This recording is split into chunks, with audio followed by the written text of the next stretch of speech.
जय श्री कृष्ण दोस्तों। चाहे कुछ भी हो जाए, लेकिन जन्माष्टमी के दिन यह तीन काम भूलकर भी न करें। पूरा घर बर्बाद हो जाता है भक्तों। चलिए बारी बारी से सभी जानकारी जान लेते हैं। माताएं एवं बहनों, लड्डू गोपाल की कृपा हमेशा ही आप पर एवं आपके परिवार पर बनी रहे। दोस्तों, आज की वीडियो बेहद ही खास और ज्ञानवर्धक होने वाली है, क्योंकि आप सभी को हम बता दें कि जन्माष्टमी के दिन कुछ ऐसे शुभ योगों का निर्माण होने जा रहा है।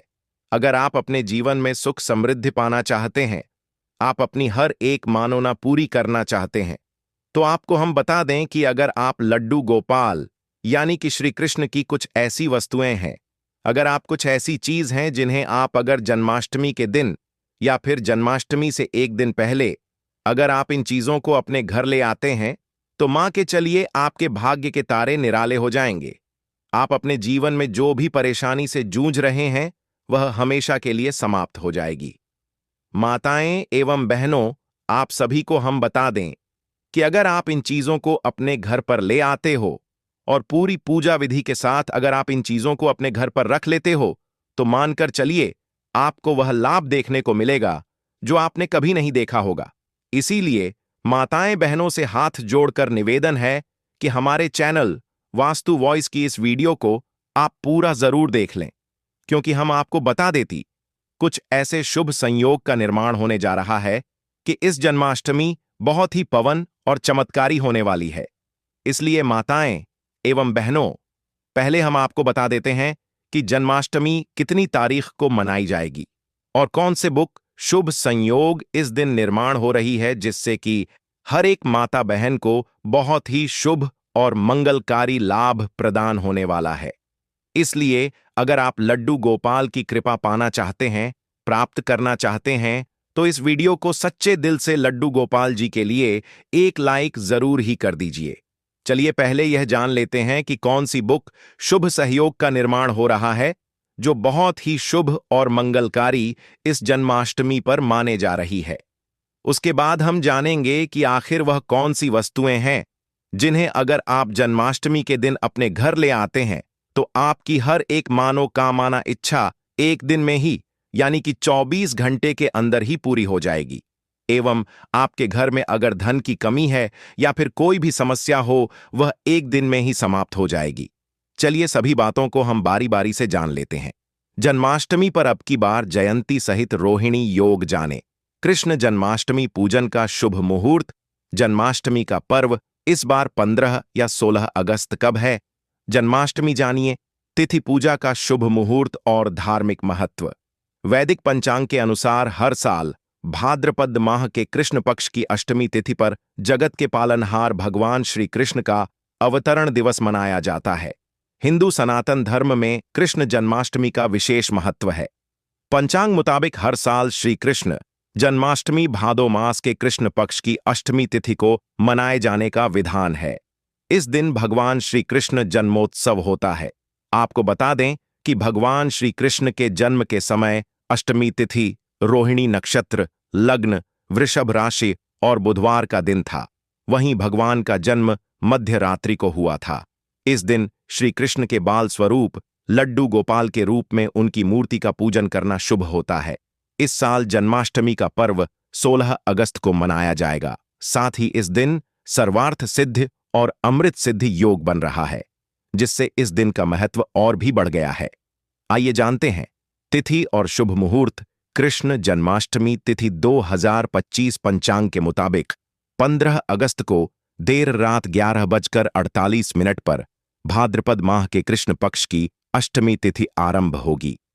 वहीं 16 अगस्त को रात और 9:35 पर अष्टमी तिथि का अंत होगा। भगवान कृष्ण का जन्म मध्य रात्रि में हुआ है। इसके लिए भगवान कृष्ण का जन्मोत्सव मध्य रात्रि में मनाया जाता है। कृष्ण जन्माष्टमी शुभ मुहूर्त 2025 जन्माष्टमी पर शुभ मुहूर्त 16 अगस्त को रात्रि 12:05 से लेकर 12:45 तक रहेगा।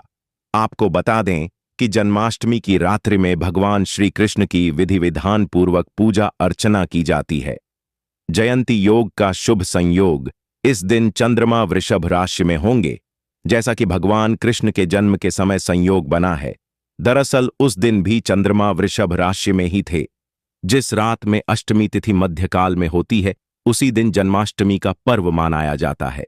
इस दिन रोहिणी नक्षत्र और चंद्रमा का वृषभ राशि में होना बेहद ही शुभ फलदायी रहेगा। साथ में अगर जन्माष्टमी पर सोमवार या बुधवार हो जाए तो यह बहुत ही दुर्लभ संयोग बनाता है। बुधवार और सोमवार को जन्माष्टमी होने पर जयंती योग का शुभ संयोग बनता है, जिसे जयंती योग भी कहते हैं। दरअसल जिस दिन भगवान कृष्ण का जन्म हुआ था उस दिन बुधवार था। ठीक इससे 6 दिन बाद यानी सोमवार को भगवान कृष्ण का नामकरण आदि कार्य किए गए थे। इसलिए जन्माष्टमी सोमवार या बुधवार में होना बेहद शुभ मानी जाती है।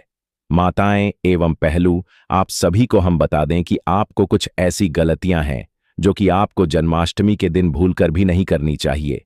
यह जानना आपके लिए बेहद ही जरूरी और खास है, क्योंकि अगर आप जन्माष्टमी का व्रत रखती हैं तो आपको ऐसी गलतियां भूलकर भी नहीं करनी चाहिए।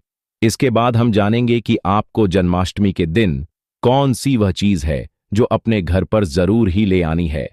पर इससे पहले हम आपको यह भी बता देते हैं कि ऐसी कौन सी वो गलतियां हैं जो जन्माष्टमी के दिन किसी भी माता बहन को भूलकर भी नहीं करना चाहिए।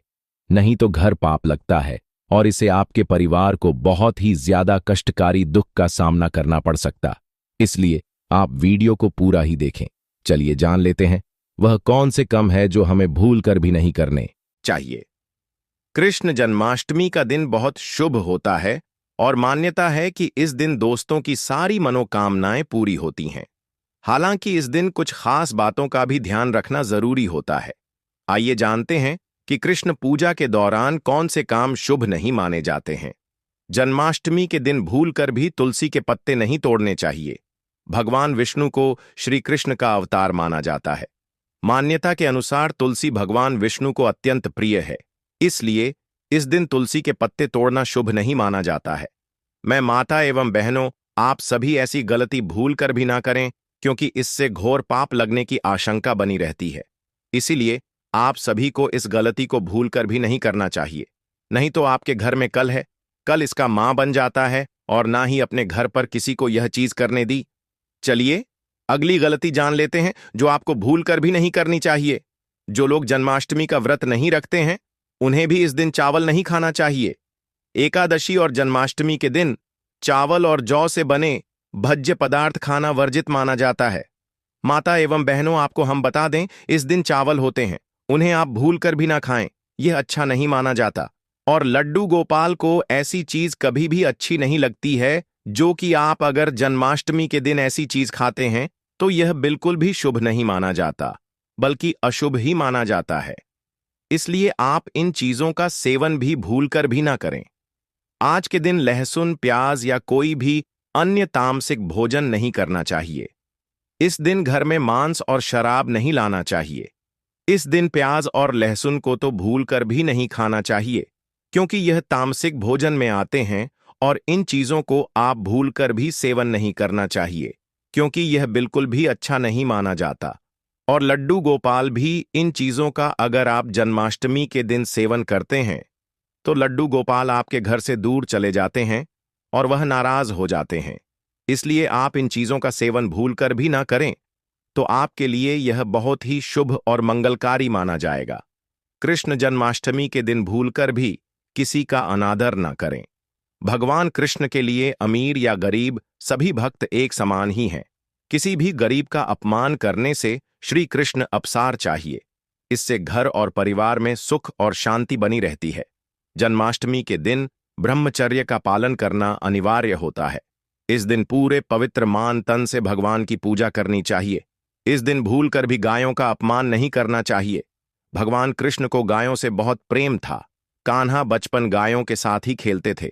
ऐसी मान्यता है कि जो भी गाय की पूजा करता है उसे श्री कृष्ण का आशीर्वाद जरूर मिलता है। जो लोग इस दिन व्रत रखते हुए उन्हें रात में 12 बजे से पहले अपना व्रत नहीं खोलना चाहिए। उससे पहले व्रत खोलने से पूजा का फल मिलता है और व्रत भी अधूरा माना जाता है। माताएं एवं पहलू, चली अब जान लेते हैं कि वह कौन सी ऐसी चीज हैं जिन्हें अगर आप लड्डू गोपाल की कृपा पाने के लिए, यानी कि लड्डू गोपाल की कृपा प्राप्त करने के लिए अगर आप जन्माष्टमी के दिन आप इन चीजों को खरीदकर अपने घर ले आते हैं तो मानकर चलिए आपका भाग्य बदल जाएगा। माताएं एवं बहनों, आप सभी से हाथ जोड़कर निवेदन है कि हमारे चैनल की इस वीडियो को अभी तक आप देख रहे हैं तो कमेंट बॉक्स में जय जय लड्डू गोपाल जय श्री कृष्ण अवश्य ही लिख दें, जिससे कि आपकी हर एक मानोना लड्डू गोपाल तक पहुंच जाएगी और हर एक मनोकामना 24 घंटे के अंदर ही पूरी हो जाएगी। चलिए जान लेते हैं कौन सी है वह वस्तुएं जिन्हें अगर आप जन्माष्टमी के इतने पावन अवसर पर अपने घर ले आते हैं तो आपको वह लाभ देखने को मिलेगा जो आपने अपनी जिंदगी में कभी कल्पना भी नहीं की होगी। इसलिए हम सभी बातों को आप सभी को बारी बारी से बताएंगे। चलिए जान लेते हैं कौन सी है वह वस्तुएं जिन्हें अगर आप जन्माष्टमी के दिन घर ले आएंगे तो यह बहुत ही शुभ और मंगलकारी रहेगा। माताएं एवं बहनों, आप सभी को हम बता दें कि आपको यह तो याद ही होगा कि भगवान श्री कृष्ण को माखन बचपन से ही पसंद था। श्री कृष्ण घरों से माखन चुरा कर खाते थे, इसलिए उनको माखन चोर भी कहा जाता है। जन्माष्टमी के दिन अगर माखन में तुलसी डालकर भगवान श्री कृष्ण को अर्पण करते हैं तो सारी मनोकामनाएं पूर्ण होंगी। बांसुरी, जब भी आप भगवान श्री कृष्ण का चित्र देखते हैं तो उसमें बांसुरी अवश्य होती है। भगवान श्री कृष्ण को बांसुरी अति प्रिय है। बांसुरी प्रेम के कारण इन्हें बंसीधर के नाम से भी जाना जाता है। जन्माष्टमी के दिन आप चांदी या लकड़ी की बांसुरी खरीदकर भगवान श्री कृष्ण को चढ़ाएं। पूजा समाप्त होने के बाद उसे तिजोरी में रख दें। इससे घर की आर्थिक समस्या दूर होती है। गाय बछड़े की मूर्ति ज्योतिष शास्त्र के अनुसार गाय में कई देवी देवताओं का वास होता है। अगर आप घर की बनी पहली रोटी गाय को खिलाते हैं तो सारे ग्रह दोष समाप्त हो जाते हैं। भगवान श्री कृष्ण को गाय से बेहद लगाव था। गाय के दूध से बना घी मक्खन वह खाते थे, इसलिए जन्माष्टमी के दिन गाय बछड़े की मूर्ति को आप घर के मंदिर मकान के ईस्ट कोण में रखते हैं तो सुख समृद्धि की प्राप्ति होगी। झूला, श्री कृष्ण के लड्डू गोपाल स्वरूप को हमेशा झूले में स्थापित किया जाता है, इसलिए लड्डू गोपाल को झूला अत्यंत पसंद है। जन्माष्टमी के दिन झूला खरीदकर लड्डू गोपाल को उसमें स्थापित करें। घर में सुख शांति बनी रहेगी। पीले फूल भगवान कृष्ण को बहुत प्रिय होते हैं, इसीलिए घर में पीले फूल लाना चाहिए। पीले फूल सुख और समृद्धि का प्रतीक होते हैं। पीले फूलों को भगवान कृष्ण की पूजा में चढ़ाने से घर में सुख और समृद्धि आती है। पीले फूलों को घर में सजाने से घर की सुंदरता बढ़ती है। दही और मक्खन, भगवान कृष्ण को दही और मक्खन बहुत पसंद था, इसलिए घर में दही और मक्खन लाना स्वास्थ्य और सुख का दही और मक्खन बहुत ही दही और मक्खन को भगवान कृष्ण की पूजा में चढ़ाने से घर में स्वास्थ्य और सुख आता है। दही और मक्खन को घर में खाने से स्वास्थ्य अच्छा रहता है। मोर पंख, भगवान कृष्ण के मोर पंख बहुत प्रसिद्ध हैं, इसलिए घर में मोर पंख लाना चाहिए। मोर पंख सौंदर्य और सुख का प्रतीक होता है, को भगवान कृष्ण की पूजा में चढ़ाने से घर में सौंदर्य और सुख आता है। मोर पंख को घर में सजाने से घर की सुंदरता बढ़ती है। में माहिर थे, इसलिए घर में बांस लाना चाहिए। बांसुरी संगीत और सुख का प्रतीक होती है। बांसुरी को भगवान कृष्ण की पूजा में चढ़ाने से घर में संगीत और सुख आता है। बांसुरी को घर में बजाने से घर में संगीत का माहौल बनता है। पीले वस्त्र, भगवान कृष्ण को पीले वस्त्र बहुत पसंद थे, इसलिए घर में पीले वस्त्र लाना चाहिए। पीले वस्त्र सुख और समृद्धि का प्रतीक होते हैं। पीले वस्त्र को भगवान कृष्ण की पूजा में चढ़ाने से घर में सुख और समृद्धि आती है। पीले वस्त्र को घर में पहनने से घर की सुंदरता बढ़ती है। फूलों की माला, भगवान कृष्ण को फूलों की माला बहुत पसंद थी, इसलिए घर में फूलों की माला लानी चाहिए। फूलों की माला सुख और सौंदर्य का प्रतीक होती है। फूलों की माला को भगवान कृष्ण की पूजा में चढ़ाने से घर में सुख और सौंदर्य आता है। फूलों की माला को घर में सजाने से घर की सुंदरता बढ़ती। धार्मिक पुस्तकें, भगवान कृष्ण के बारे में धार्मिक पुस्तकें घर में लानी चाहिए, जैसे कि भगवद गीता और श्रीमद् भागवती। धार्मिक पुस्तकें ज्ञान और सुख का प्रतीक होती हैं। धार्मिक पुस्तकों को घर में पढ़ने से घर में ज्ञान और सुख आता है। पूजा की थाली घर में लानी चाहिए, जिसमें भगवान कृष्ण की पूजा की जा सके। पूजा की थाली सुख और समृद्धि का प्रतीक होती है। पूजा की थाली को घर में सजाने से घर की सुंदरता बढ़ती है। दीपक घर में लाना चाहिए जो भगवान कृष्ण की पूजा में उपयोग किया जा सके। दीपक सुख और सौंदर्य का प्रतीक होता है। दीपक को घर में जलाने से घर में सुख और सौंदर्य आता है। अगरबत्ती घर में लानी चाहिए जो भगवान कृष्ण की पूजा में उपयोग की जा सके। अगरबत्ती सुख और सौंदर्य का प्रतीक होती है, को घर में जलाने से घर में सुख और सौंदर्य आता है। प्रसाद घर में लाना चाहिए जो भगवान कृष्ण की पूजा में उपयोग किया जा सके। प्रसाद सुख और सौंदर्य का प्रतीक होता है। प्रसाद को घर में खाने से घर में सुख और सौंदर्य आता है। फल घर में लाने चाहिए जो भगवान कृष्ण की पूजा में उपयोग किए जा सके। स्वास्थ्य और सुख का प्रतीक होते हैं। फल को घर में खाने से घर में स्वास्थ्य और सुख आता है। मेवे घर में लाने चाहिए जो भगवान कृष्ण की पूजा में उपयोग किए जा सके। मेवे स्वास्थ्य और सुख का प्रतीक होते हैं। मेवे को घर में खाने से घर में स्वास्थ्य और सुख आता है। सूखे मेवे घर में लाने चाहिए जो भगवान कृष्ण की पूजा में उपयोग किए जा सके। सूखे मेवे स्वास्थ्य और सुख का प्रतीक होते हैं। सूखे मेवे को घर में खाने से घर में स्वास्थ्य और सुख आता है। चंदन घर में लाना चाहिए जो भगवान कृष्ण की पूजा में उपयोग किया जा सके। चंदन सुख और सौंदर्य का प्रतीक होता है। चंदन को घर में लगाने से घर में सुख और सौंदर्य आता है। सभी पर हमेशा ही बनी रहे। चलिए जान लेते हैं, कुतुब की खिचड़ी पौष्टिक होने के साथ साथ स्वादिष्ट भी है। इसे आलू और अन्य मसालों के साथ बनाया जाता है। आप इसे उपवास के दिनों में बनाकर खा सकते हैं। कुत्तों की रोटी या कुत्तों की पूरी भी बनाई जा सकती है। आप मखाने की खीर बनाकर खा सकते हैं। यह भी व्रत में खाने के लिए उत्तम होती है। मखाने में लौ, कैल्शियम और फास्फोरस उच्च मात्रा में होते हैं, जिससे आपके शरीर को जरूरी पोषक तत्व प्राप्त होते हैं और इससे आपका पेट भी भरा रहता है। यह खाने में भी स्वादिष्ट लगती है। इसमें चीनी की मात्रा आप अपनी आवश्यकता अनुसार डाल सकते हैं। फलों का सेवन करना पूरे वर्ष लाभदायक होता है। फलों से आपको जरूरी ऊर्जा मिलती है। व्रत में फल खाए जा सकते हैं। आप चाहे तो अपने पसंद के फ्रूट से फ्रूट चाट भी बनाकर खा सकते हैं। फलों में आप मौसमी फल खाएं या आपके पसंद के फल का चुनाव कर सकते हैं। साबूदाना उपवास के दौरान एक पसंदीदा व्रत का खाना है जिसे व्रत में अधिकतर लोगों द्वारा खाया जाता है। इसमें कार्ब्स या स्टार्च भरपूर होता है जो हमें ऊर्जा से भरने में मदद करता है। आप साबूदाना की खीर, साबूदाना की खिचड़ी, साबूदाना के पापड़ और भी बहुत कुछ बना सकते हैं। दूध का भी व्रत में सेवन कर सकते हैं और इसे कई रूपों के साथ प्रयोग कर सकते हैं। मिल्क शेक बनाकर पी सकते हैं। यह टेस्टी भी होते हैं और आपको हाइड्रेटेड भी होते हैं। केले, स्ट्रॉबेरी, खरबूजे जैसे फलों से बने मिल्क शेक आजमा सकते हैं। दही का प्रयोग करके फ्रूट्स के साथ ट्राई कर सकते हैं। इसमें नाशपाती, सेब और अंगूर काटकर मिलाएं और इसका लुत्फ उठाएं। इसमें 1 चम्मच शहद डालें। यह इसके स्वाद को दोगुना कर देगा। सिंघारे के आटे का समोसा चाय के साथ इस नाश्ते को ट्राई कर सकते हैं। इसे उपवास सामग्री जैसे सिंघारे के आटे, सेंधा, नमक और मसाले से बना सकते हैं। धनिये की चटनी के साथ इसे खाने का मजा लें। सूखे मेवे, आप सूखे मेवों को भी अपने व्रत के खाने में शामिल कर सकते हैं, जैसे किशमिश, खजूर, अखरोट, बादाम सभी अच्छे विकल्प हैं।